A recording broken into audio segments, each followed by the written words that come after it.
Good evening, sisters. Hey, Welcome to the everyone. show. So happy to see you. You love our backdrop back there? That's so cool. Check it out. Salty sister. Teacher and my sweet salty sister in Christ, Miss Rochelle Burchett. Welcome back to another week of the Salty Sister Radio Show. I have with me Cassie and Leah tonight. We're so excited to be back with you. What an amazing day it's been, despite a little bit of rain, but so happy to be here. Absolutely. First, want to give a shout out to some of our new listeners out there at the Frontier Behavior. We have all the guys out there listening, so a shout out to each of you. And I know that many of you gave your heart to the Lord today, and I just want to praise the Lord for that. What an amazing today was. It was just amazing to see that. So sad I missed that, but we were in Mount Sterling preaching, so we weren't there, but I heard such great things about the service today. Yes. And before we get started, let's go ahead and give our sponsors, let them have their spot, because we appreciate Randy Yes, and Chanel we so do. very much. And they're going to be coming on the show soon. Can't wait. And I can't wait to hear it and to hear to share some things that Randy has done and what their ministry has done to save others. So let's just listen to our sponsors for a minute.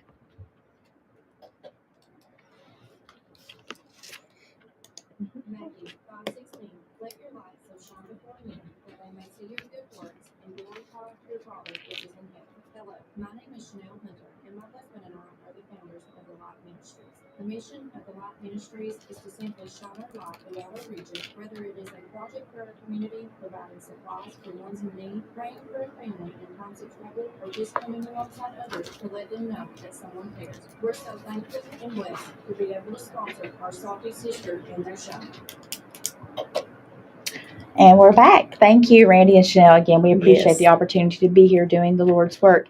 So we are completely sold out for the overnight tickets. All the rooms are filled, and I cannot believe it. I know. I was just thinking maybe like 10 people would come. I was so looking forward. What a retreat it's going to be. Oh, I'm so excited. We have a full thing going on Friday night, from campfire to s'mores to a beautiful dinner. Let's not forget Southside Real Baptist Church WAC ladies are providing the desserts for the entire weekend. We may never be the same after those wonderful desserts. And then we have Linda Booth and the Shovel Bean Cafe, who is actually providing all the meals. Yes. And let me tell you, she's an amazing cook. She and so sure we're is. looking so forward and so thankful for her support in providing all the meals for this too. And then again, we have the Bible study coming up on August the 23rd. That location has changed. We have the privilege of having it at 404 here on Main Street, and it is a beautiful place. Such ambiance. I just love the location and the big back walkout deck. We're so excited, weather Oh. permitting, we may be able to go out there. But we have a lot of things to share with you, ladies. So we're so excited. If you haven't RSVP, go to our page and click on the link. And we still have tickets available. The tickets the are day. for the Mhm. day, $20 for Friday evening and Saturday. But again, all the overnight tickets are out. And you can find that link also on our Facebook page, Salty Sister Speaking. And so I feel like I do have some exciting news. So you know how that we have been, the Lord has connected us to so many different people. It's been, I'm still in awe about the different connections. Yes. And after Linda gave me that word connection, it seems like I have been being connected to so many people. But I'm so excited to share that I'm going to be able to start a PALS group here, which is Parents of Addictive Loved Ones. It's a support group. The closest one is in Ashland. And so I'm super excited. So if you follow our page and watch what's going to be coming up, the curriculum is amazing, and I'm going to be able to be the facilitator and give the training. And to get that advertised, I just want to invite everybody out that if you are a parent of an addicted loved one, it's going to be a game changer. I think we haven't had that kind of support before. Right. And with dealing with what my son has dealt with for so many years, I'm so excited to bring these people together for us to learn and grow together for that support. I think that's so important, just to get to see that side of it. We deal with that part of it, but we never deal with, the parents and how, and that's what I tell the girls when I go to the residential all the time. I'm on the other side. My uncle's had a substance abuse problem for many, many years, and I think he's listening tonight. So I want to shout out to him. He's in a sober living house in Lexington. So just keep him in your prayers, everyone. And it just blesses my heart at all of the men that are tuning in tonight to listen to our show. And I thank God for that. I thank God. We appreciate all support. All support, men, women, whoever, we appreciate, because there's something here for everyone. It's not just for women, it's for everyone. everyone. So I think the pals thing's going to be great. I got off track there, but That's okay. I think that's I'm going to be great. excited. I'm excited too. Mhm. So location and times, it'll be a weekly meeting for about an hour and a half, and I'm working on the location right now and getting all that. But you can be watching Facebook for the first date, and I'll be very excited to see how many people we are able to. Yes, I think you'll have a lot. I minister think to. you will have a lot. Now, with all of that exciting announcements, let's Yes. get to why we're here tonight. Yes. And that is to share God's word. And we have been working feverishly through the Beatitudes. Even though we've been at this 4 weeks, we're only on the Beatitude number 3. Blessed are the meek. And we really made mention last week that it's not, meek is not weak. Right. It's more in the Greek term gentle, Mhm. being gentle in spirit, or strength under control. Yes.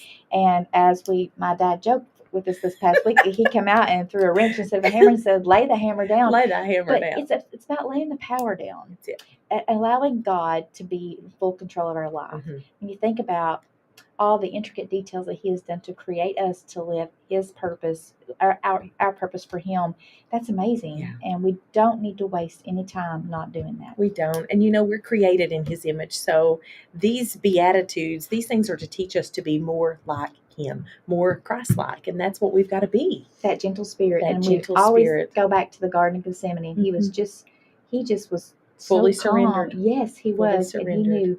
And in that garden, I think about how that he said, "Your will, Lord, Mhm. not my will." Not and mine. if we can ever grasp the power inside of that, being fully submissive to God and what He has for our lives. And the thing is, he had the power. He had the power at that point. He could have called 12 legions of angels and wiped this whole entire planet out. But he didn't. He didn't. He had the power to do that. But he exercised meekness. Yes. He exercised meekness. He went all the way. He went to the cross for each and every one of us. All the way ahead in time, he looked ahead to Yes, see. he did. And it was worth it all to him. Yes, yes. So now we're going to talk about 2 things, and I like these 2 words because I don't know anybody who does not deal with being, we're being provoked was one of the words, right? Yep. And the other word was to be opposed. So have you ever been opposed in anything, or have you ever been provoked? Mm-hmm. The word provoked. I think that your phone was provoking you earlier. I think it was. Yeah. So I had to borrow Rochelle's. I'm like, can I use your phone? Because mine will not work. It was provoking you, right? It was provoking me. So, and we always have to know that the enemy knows the very thing that's going to set us off. Yeah, he knows what and buttons it's to this push. phone. It's this phone. Lay it down. Just lay the phone down. Like the hammer, That's right? it. Lay it down. Yes. So we're going to talk tonight as we're moving forward in the Beatitudes about 2 men who literally men of meekness. And the first one, of course, being Moses. And the word where Moses was opposed, I think about how he was put in that little basket. He went down the river, and all the things that he did to get to where he was. And he just thought everything was just going to be fine. I'm going to be out here tending sheep, and this is my life. Yeah. But God had other plans for him. And Moses had an anger issue. He did. He had an anger issue. He killed a man and buried him in the sand. He did. And he spent 40 years learning meekness. Yeah. 40 years on the backside of a desert. The Lord taught him how to be meek. Think about the transition from the anger that killed a man to the meekness. For God says in His Word in Numbers 12:3 that Moses was more meek than anybody else on the face of the earth. Yes. I mean, what a transition. Yes. That transition or that transformation only comes by and through God. Absolutely. And that's the thing. I don't care. And I say this and I will say it forever. I don't care what you've done, where you've been. I don't care. God doesn't either. He just wants you to come into Him. He wants you to submit. Give Him all the ugly. Let Him clean you up. Everyone have a purpose. God's got a plan for each and every one of us. Look at Moses. He killed a man. He did all this, but God yet loved him and had a purpose. When He heard His people cry out that was in such bondage, Moses was the man He went to. Yeah. And he heard that cry. He already had a place positioned to lead them to. And Moses was the one. And I love how Moses was like, Lord, I can't talk. I can't speak these things. But then he said, okay, Aaron can go with you. Yeah. But then Moses ended up doing the talking after all that. And I think about, when you think about the transformation that took place, first you have Moses that was provoked enough to kill a man. Then he leads the complaining, bitter, agitated Israelites Yes. through the desert. Yes. 40 years. 40 years. All of their complaining, all of their murmuring, all of the opposition. And so oppose means it's contrasting or conflicting with each other or resistance. I mean, he left the backside of the desert to lead these people out because God had a plan. Mm-hmm. And I think about the Red Sea moment so much. I mean, would you not be in awe to walk through on dry ground? Standing there, seeing Moses, that vast and Moses, water. I mean, can you imagine this angry man who murdered a man is standing there with these people.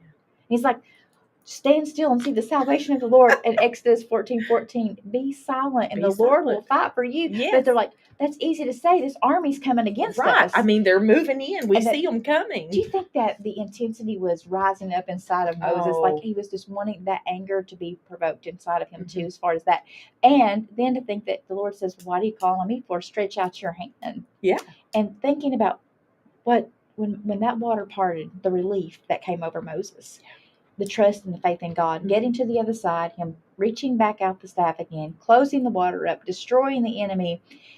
How could you ever complain? How could you? But we do it every day. Every day. We do it every day. We're no different in that sense. But thinking about how he was opposed and how he modeled strength under control, because at one time he was like, these people want to kill me. Yeah. I mean, what do you want me to do with these people? They want to stone me. They want, what can I do? What can I do to them? But yet that anger stayed so reigned. Yeah. And I think because, and one of the things in Scripture, I don't know exactly where that's, but when he went to visit with God, the countenance on his face was so different that they knew he had been in the presence of God. Yeah. That is exactly what kept that anger under reign and that submission to God. Absolutely. I said that Moses' weakness was not timidity or allowing someone to run over him. It was powerful demonstration of disciplined, controlled strength. That's exactly what meekness is. It is disciplined, controlled strength. And that's what Moses was doing right there. I mean, he wanted to kill them. Even God got so angry, he was going to wipe them out. Yeah. And Moses said, no. He prayed for them. He wanted to become a living sacrifice for those people. He was willing to lay down his own life. How Christ-like is that I'm going to lay, Christ laid his life down for each and every one of us. And Moses was willing to do the very same thing for the people that had I won't say blaspheme, but they had said some ugly things. Can you imagine what all they said to him in those 40 years? Well, and I think the key one, what shall... And the accused, how they accused him. You brought us out here to let us die. Yeah, yeah. They were constantly mad, constantly complaining. Nothing he ever did was right. And that's that complaining attitude, that complaining spirit too. And not looking at what the Lord had delivered, how we talked so many times, their shoes never wore out, their clothes never wore out, they were always fed. Never sick. Never anything like that. Didn't even get their feet muddy. That's it. Exactly. Walked across on dry ground. Yeah. So the thing that I love about this is that even though it was the way it was, and instead of lashing out at these ungrateful people, and how many of us would lash out? You crazy people, you prayed to be rescued, and here the Lord has sent me, and we've been doing this, and you still want to complain. Yeah. They still had Egypt.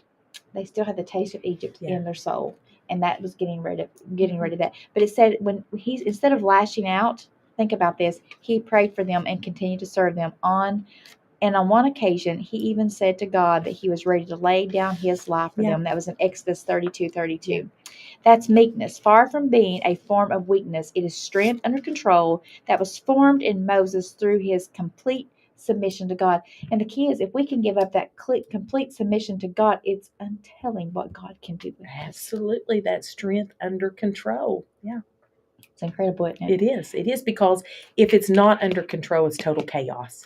It's total chaos. We are a total mess without the hand of God on us, without that control and that meekness that he is trying to teach us about. We will be a total and utter mess. The author in this book talks about in Numbers 12:13 how he modeled submission by giving himself to the purpose of God. And I love that definition, giving ourselves to the purpose of God. I mean, he created us. Why not give ourselves back to him to serve him? When you think about what God loved us so much that he sent his son to die for us, that we would not face eternal hell and damnation. And we always trust him with our salvation, but never the situation. Right. We're always more worried about something like that. Yeah. But when you think about the vast difference in our soul, our salvation is much greater than any situation. Oh, absolutely. Absolutely. So when you're feeling frustrated the next time, and when you're feeling that resistance from people, and you're feeling the negativity and the ungratefulness of all that, maybe that we can take a great lesson from Moses and to hit our knees and to pray for those people. Oh. But that takes such a submissive heart to not look at the people, but look at the complaining spirit, what has a hold of the people, Right. to be able to get to your knees to pray that. I'm sure, can you imagine, nowhere does it mention that he was bitter at them, or that he was just thinking about how it must felt to leave what he was doing, to do what he was going through, and for people to be like that, the ungrateful bunch. My kids say all the time, because I do not. I asked the Lord a long time ago, please help me not to say things too quickly. My mom always said, think before you speak. And we say it all the time. Once it's out of the tube, you can't take it back. But my girls will always say, why do you let everybody just run over you? Why do you let them say what they say to you and you just smile about it? But Exodus you know what? 14:14. That's it. It's that Exodus 14:14. If I respond, if I give in to that temptation, Yes. that's just the enemy trying to lure me in to be ugly. That's not Christ-like. No. It's not Christ-like. That is not exercising meekness. That is not being Christ-like. So I don't say anything. I just smile. I just smile. But a lot of times I say hurting people hurt us because they're hurting. Yes. They are hurting. They say mean things because they're hurting. And we say it all the time. We wrestle not against flesh and blood. That's right. And that's what we have got to constantly remind ourselves. There's a reason people are lashing out. There's a reason one time I'll tell you this little story. This is a good one. We've not filtered this one yet. They don't know this story. It's not bad though. I was in the McDonald's parking lot or drive-through, and I was on my phone and I was texting. It was all my fault, every bit of it. And I accidentally bumped a girl. Just bumped her. Barely. There were no scratches. There was nothing. She turns around and hollers, what in the blankety blank are you doing, you blankety blank? And I went, I was like, I know it's my fault. Let me buy your lunch for you. I was like, it's totally my fault. I'm sorry. You don't have to cuss me. And she's like, you blah, blah, blah. So we pulled over, and I explained to the girl, I have full coverage insurance. I am fully covered. I will take care of your vehicle. Whatever damage I have done, it is my fault. I will take care of it. You don't have to use that language with me. And she said, oh my gosh, you're Claire and Callie's mom. And at that moment, she realized it as well. But she was upset because she had already had one accident, just got her vehicle out of the shop. She was scared to death. So you didn't know that. I didn't know all that. So that's again back to reacting, not responding. Yes, exactly. And she was so upset because she was afraid she was going to be in trouble. I said, darling, we're going to take care of that vehicle. Yeah. Nothing, you're not going to be in any trouble. This was my fault, not your fault. And she just wept. And I just stood there and just hugged her, put my arm around her, and was able just to share the love of God with her. But I so wanted Clara's ball bag was in the back. I thought, I could wrap this bat around her head, but you remained. I remained. I thought, strength under control. She is way out of line here. Or when someone blows the horn at you, so you like try to do a gentle blow, and somebody's in front of you, and they're like, "Hey," instead of honking your horn, there's something that fires up inside. Road rage. Yes. So we need to practice that when we're out on the road. People are so angry. Yeah. We have got to calm down. We've got to calm down and get this anger under control. Yes, we do. It's important, because how can we visibly, physically be that? How can we demonstrate? How can we demonstrate the gentleness of God? Yes, and the true character of Christ if we're angry all the time and all the time flying off at the handle? How can we truly be the image of Christ that way? We cannot. And that's where gratitude takes place, and also thinking about that it is somebody else's person. I always have this life quote, somebody is somebody else's somebody, so treat them like they're your somebody. Yeah. It's like we do not know what that person is going through, although the behavior is unbecoming, and it sets us off. But if we could start to look at the spirit world to say, what has a hold of that person today? Because there is a soul in there, and that soul is either headed to heaven or to hell. That's what we have to think about, not the behavior. Well, we have to realize that every it's an opportunity. It is an Yes, opportunity. And how are we going to react? How are we Yeah. going to react? Because we may only get that one chance. We can't take for granted that opportunity and that visitor is going to come by every single day. Yes. So we have got to grab a hold of that and show them the love of God. We do. That's true. So now we're going to move on to the second man of meekness. David. My Yes. favorite, the man after God's own Man heart. after God's And own this heart. story, I'd really kind of not really forgotten about it, but it just really came back, like, I remember this story Yes. now. This is when David was traveling, and that there is this, I think we're going to pray. Shemira, is that how we decide we're going to pronounce it? Shimei. Shimei. We're going to pronounce it Shimei. That's that hillbilly Greek. You all just act like we're amazing because we don't have a clue how So it's what did pronounced. the word provoke mean? You looked it up and you wrote it down. Provoked was, give me just a second. Provoked was stimulate or give rise to a reaction or emotion, typically a strong or unwelcome one in someone. So does anybody ever provoke you? I mean, let's be honest here tonight. If you're on here tonight and you have actually been provoked by people, or people have provoked you, let me just give us a heart or something. I want to know that I'm not the only person. But it's like the enemy waits till the right time, at the right moment, to make everything happen to provoke you. And so I think about before you're going to church. I mean, it's everything happens. When you're trying to do something, your phone won't work. You can't get a call So out, and you can't get one to come in. You just borrow a friend's phone and smile. You just borrow someone that's... As my dad says, lay the phone down. Lay the hammer down. So thinking about King David, in 2 Samuel, it says that, pronounce his name for me again. Shimei was a thorn in David's side. Yes. Does anybody relate to having a thorn in your side? And I've thought about this. Have you ever had a splinter and it's there, and you maybe not be able to feel it until you rub across it, and you can feel that all through your body because of that little thorn in there. Having a thorn in your life, a lot of times Paul talked about having a thorn in the flesh, and God gave him, he said his grace would be sufficient, right? But it's that strength under control as well to be able to deal with that thorn in the flesh. And I think about sometimes how easy it would be, and David having the control and the authority to make something happen, he didn't. And he was the king. I've thought about this, and I don't mean this in a laughing kind of way, but I have chuckled a little bit, thinking there is this man following in 2 Samuel 16:5-7. Actually just following David. And it says that throwing stones at the king of Israel, when David traveled in public, he endured the insult of this wretched man running after him and shouting, get out, you man of blood, you worthless man. And then Abishai, if that's correct, who was one of David's loyal men, didn't think the king should have to put up with this. And he said, why should this dead dog curse my lord the king? Let me go over there and take off his head. So thinking about that, this man following the steps, here's what I want to share with you.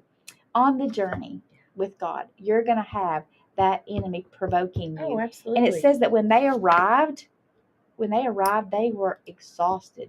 The enemy will do everything he can to exhaust you. He'll wear you down. He will wear you down. He's waiting for you to react and not respond. Yeah. He's waiting for you to engage and get enraged. And that's right. In 2 Samuel 16:13-14, basically it says, and the king and all the people who were with him arrived weary at the Jordan.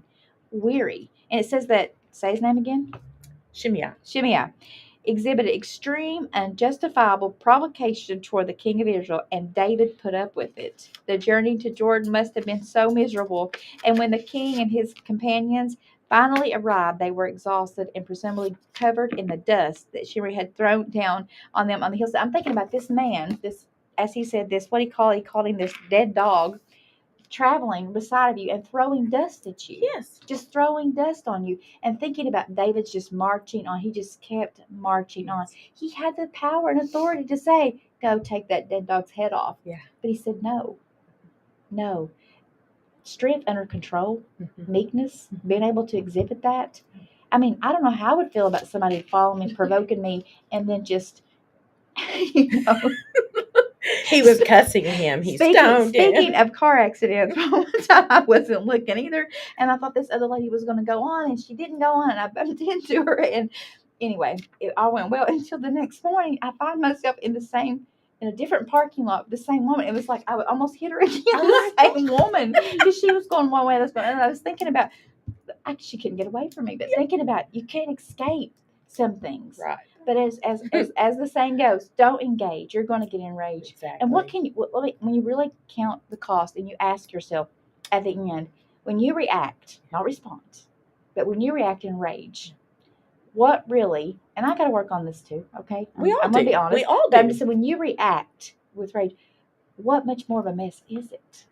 How much harder is it to get it back? How much, even saying you're sorry, still hurts. Our words can cut so deep. They can cut so deep, like a knife. I mean, our tongue is so unruly. And that little thing that we used to say in grade school, sticks and stones will break my bones, but words, whoever wrote that? They're crazy because they did not know what words will life do, and death are in the tongue. Because the enemy will use those seeds to be planted in your mind, and you will chew on them unless you bring them under submission to God. Get rid of them if it is not the things that we should be thinking upon. Right. Because when you chew on that, I think about a cow chewing on the grass, right? And they just swallow it. It's going to go into then they vomit it back up. It's going to. It's always in there. It's going to take up residence where it doesn't need to be, and we are so much more worth to God than allow those things that the enemy is doing to provoke us to take that on. Yeah.